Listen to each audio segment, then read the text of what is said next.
This week, the Senate has been remarkably productive in confirming more of the President's well-qualified nominees. We've confirmed 9 newly minted judges to fill vacancies on the federal bench. Today, we'll turn to the executive branch and confirm David Stilwell to serve as Assistant Secretary of State for East Asian and Pacific Affairs, and Edward Crawford to serve as Ambassador to Ireland. Now remember, Mr. President, earlier this spring, we put in place a modest reform to Senate rules so we could consider these uncontroversial, lower-level nominations at a more reasonable pace. That had been the Senate's normal tradition until very recently, so we restored it.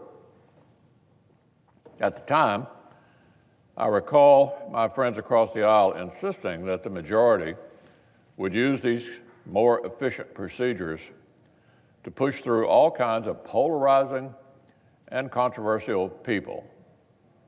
That's what they argued. If we made this modest rule change, we'd be pushing through all of these polarizing and controversial people. Well, here we are. A few of the roll call votes the Senate has taken on nominations this week, 91-5. 62-34, 77-19, 85-11.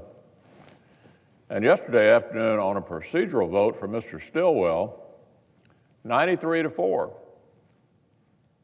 Pretty controversial bunch. So, Mr. President, virtually all of us can remember a time when nominations of this sort would have passed the Senate on a voice vote.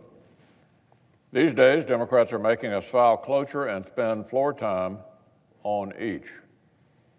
But at least our new Senate rules are helping us get these thoroughly bipartisan nominees through at a more efficient pace.